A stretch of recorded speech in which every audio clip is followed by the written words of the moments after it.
revisiting my previous ramblings hit me like a slap across the face. It was painful, yet eye-opening. It was painful in the way that I was not able to build up on it, eye-opening in the way that I was able to see my past self, which was radiant, optimistic, enthusiastic, and had an interesting worldview. It is high time that I refurbish what was written without polluting it much. The first of them was about things you shouldn't do to yourself. I assume your first question would be, why shouldn't I? Which happens to be the first no-no, and you surely will find your answer once you go through this. Yes, never keep asking these questions, why shouldn't I, or why should I, till you are up against a corner. Because they are going to give us an indefinite answer. We will get nowhere once we get stuck with these questions. After all, these are questions that everyone will ask themselves at some point in life, maybe due to the tedious work that we go through or the vexation of our regular lives, or some other reason. I bet some of you are a bit confused as it may not make much sense. Maybe you will understand me better if you give it a try. Come on. Go on. Ask and answer these questions regarding a topic in a never-ending loop.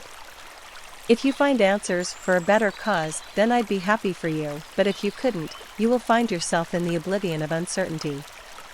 Then, within no time, you will start to hate me for bringing up the topic, which I certainly do not want to happen. So, let us move on to the next no-no. Don't compare your achievements with others or your own. In my opinion, there is no such thing as a major achievement or a minor achievement, there is only achievement.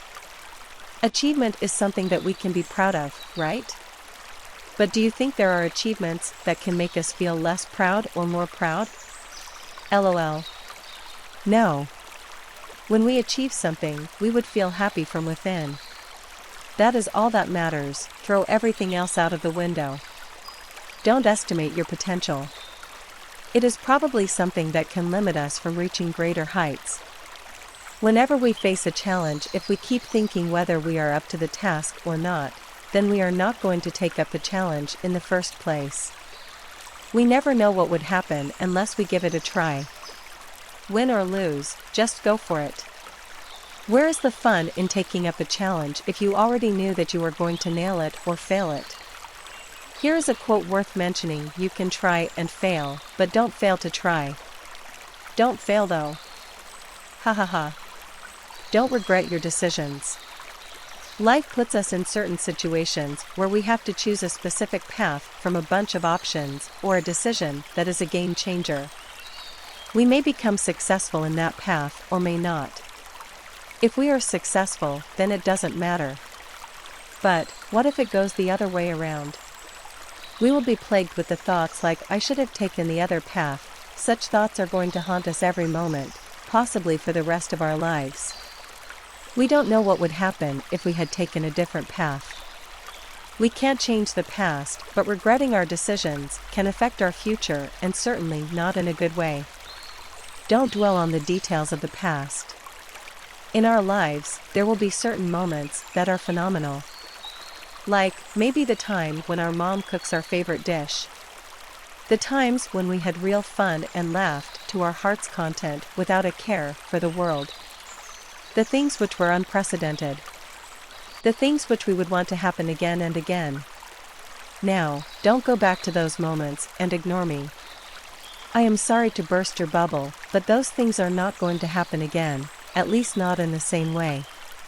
But, if we keep thinking about them, then we will not be able to enjoy the present. So, don't wait for that moment to happen, don't anticipate it, and don't try to recreate it. As they may or may not happen again.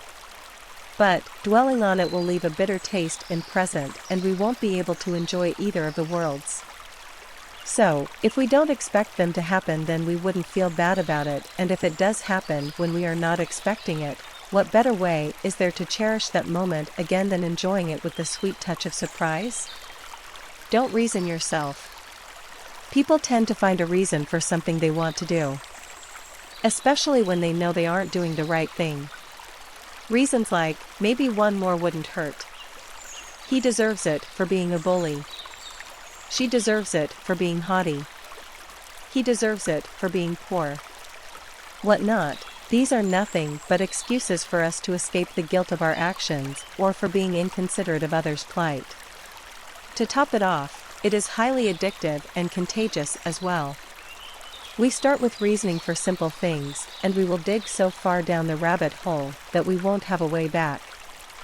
The irony of it is that we will end up giving an excuse for others through our actions to act against us or to be inconsiderate. And the cycle begins. Lastly, don't wish for peace in life. That statement may have invoked a few head scratches while thinking. Peace? That is the whole point of whatever we do, right? Now why in the hell is this guy doesn't want us to wish for peace? Well, I am not saying to wish for peace, but don't wish for it in life, wish for peace in mind. To make you better understand this, I need your help. Take your phone and take a quick selfie before your confused expression changes to normal. Oh, wait. There are a bunch of smart people who are not confused. But, what's wrong with wishing for peace in our life, is the question that confuses most people.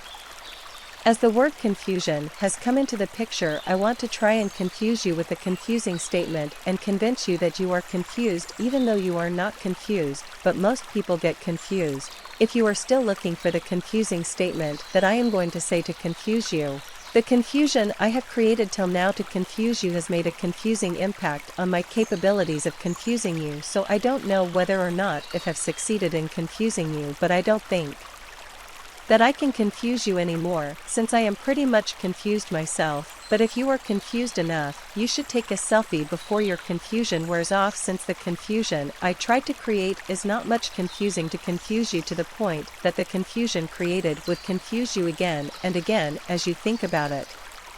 Phew. I am done trying to confuse you. Now, the funny part is, if you didn't pay enough attention you may have to go through it again, but may fail to understand that gibberish just because of the state of your mind. After all, the whole point of trying to confuse you is to make you agitated and feel uneasy. Now, look around you, the surroundings you are in are calm and peaceful. But still, you are feeling some inexpressible unpleasant feeling from within. Just take a deep breath and look at the selfie you took just now. Look at yourself, you look like a little kid whose candy has been stolen. Wow. Did you smile just now? Come on. Don't hide it.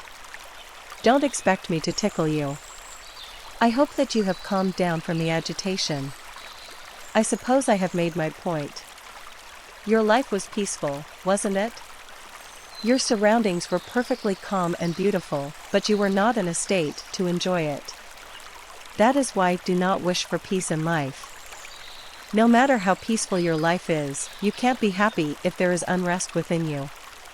On the other hand, if you have peace of mind, you can be happy no matter what life throws at you. Even if your surroundings are a total mess, you will be happy with everything as they are.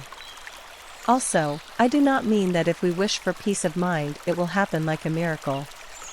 The most important necessity to achieve something is to know exactly what we are trying to achieve. When know that, we would be able to gather the necessary tools and supplements to achieve our goal. I spent a while in silence and digested what my past self wrote. It truly was an interesting way to see the world. But I also feel like I was gullible and naive.